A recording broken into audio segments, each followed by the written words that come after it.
Assalamualaikum warahmatullahi wabarakatuh. Hai guys, di video kali ini kami dari mahasiswa UIN Wali Songo Semarang Fakultas Sains dan Teknologi kelas Kimia 2A ingin mempresentasikan tentang unsur. Nah, pada materi kali ini unsur yang kita pilih adalah magnesium.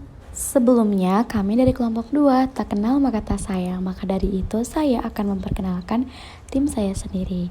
Yang pertama adalah Fadilah Aulia Rafiko dengan NIM 2108036001. Yang kedua ada Ifroda Tunisa dengan NIM 2108036014. Yang ketiga adalah saya sendiri yaitu Najla Mona Nabila dengan NIM 2108036017. Oke, yang dibahas pada video kali ini ada 4. Yang pertama, sifat dari magnesium. Yang kedua, penemuan magnesium. Yang ketiga, reaksi dan pembuatan dari magnesium. Dan yang keempat adalah apa saja sih manfaat dari magnesium? Selanjutnya di sini saya akan menerangkan apa sih magnesium itu. Magnesium adalah suatu unsur kimia yang berada dalam tabel periodik yang memiliki lambang unsur Mg dan nomor atom 12. Magnesium adalah salah satu unsur ke-9 paling melimpah di alam semesta, dan magnesium ini termasuk unsur alkali tanah. Baik, pembahasan yang pertama yaitu mengenai sifat magnesium. Ada sifat fisik dan sifat kimia. Sifat fisik pada magnesium diantaranya adalah bentuknya cukup keras, berwarna putih keperakan, merupakan logam yang paling ringan dari semua logam struktural. Logam ini cukup kuat untuk digunakan untuk membangun gedung dan jembatan. Juga cukup kuat digunakan untuk membuat mobil dan pesawat terbang. Logam ini mudah dibentuk dengan cara ditempa, dibengkokkan, dipotong, disambungkan, dan dipadukan dengan logam lain. Logam ini merupakan jenis logam yang kuat, tangguh, atau keras. Titik lelehnya adalah 651 derajat Celcius atau 1200 derajat Fahrenheit. Titik didihnya 1100 derajat Celcius atau 2000 derajat Fahrenheit dengan densitas 1,738 gram per cm kubik. Kemudian, sifat kimia pada magnesium yaitu magnesium termasuk senyawa alkali tanah atau golongan 2A, merupakan jenis logam yang cukup aktif, dapat bereaksi lambat dengan air dingin dan bereaksi lebih cepat dengan air panas. Logam ini dapat bergabung dengan oksigen pada suhu kamar untuk membentuk lapisan tipis magnesium oksida. Pembakaran pada logam ini akan menghasilkan cahaya putih menyilaukan pada suhu yang lebih tinggi. Magnesium bereaksi dengan kebanyakan asam dan dengan beberapa alkali atau basa. Magnesium juga mudah bergabung dengan banyak non-logam, termasuk nitrogen, sulfur, fosfor, klor, fluor, brom, dan yodium. Materi selanjutnya yaitu sejarah penemuan magnesium. Yang pertama, magnesium pertama ditemukan oleh Joseph Blake. Joseph Blake adalah seorang dokter dan ilmuwan fisika yang lahir pada tahun 1728. Ia memulai melakukan riset mengenai magnesium dan senyawa-senyawanya pada era pertengahan 1700-an. Magnesium dan kalsium pernah dianggap zat yang sama.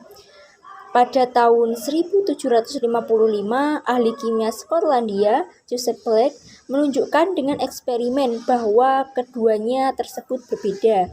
Kemudian Blake menulis, "Kami telah dibuat dengan percobaan bahwa magnesia alba atau magnesium karbonat adalah senyawa dari bumi yang aneh dan udara tetap." Yang kedua yaitu penemuan magnesium oleh Sir Humphrey Davy.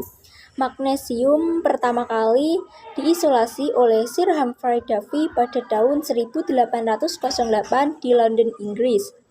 Davy ini telah membuat sebuah baterai besar dan menggunakannya untuk mengalirkan listrik melalui garam.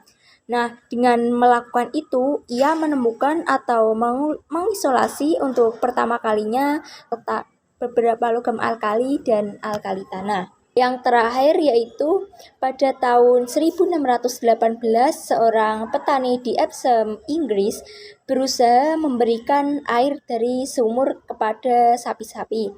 Kemudian sapi-sapi tersebut menolak untuk minum karena rasanya pahit.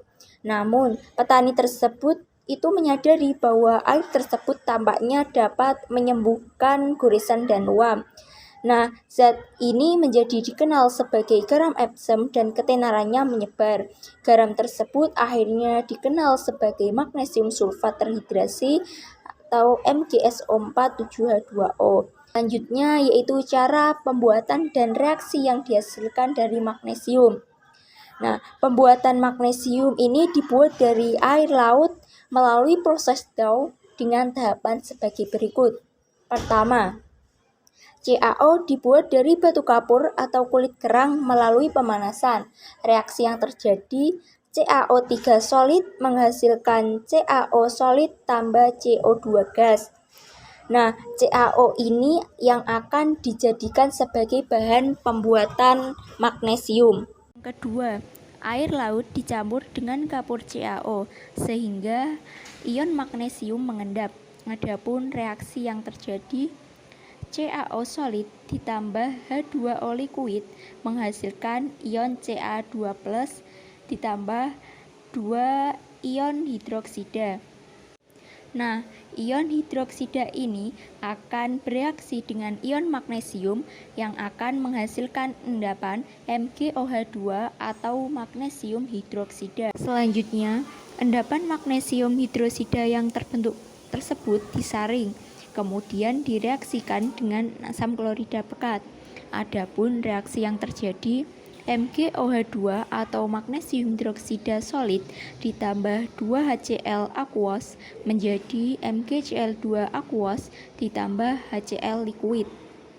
Selanjutnya yang keempat, larutan MgCl2, produk antara yang dihasilkan diuapkan sehingga diperoleh kristal magnesium klorida. Kristal kemudian dilelehkan dan dielektrolisis dengan reaksi sebagai berikut. Baik, pembahasan selanjutnya adalah manfaat magnesium.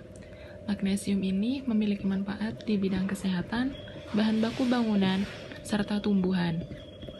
Manfaat magnesium bagi kesehatan. Nah, biasanya magnesium ini terdapat dalam obat-obatan, seperti obat penghilang nyeri dan peredam demam, itu menggunakan magnesium asetil salisilat, obat antasida untuk menetralkan asam lambung, itu menggunakan magnesium hidroksida, magnesium fosfat, magnesium silikat.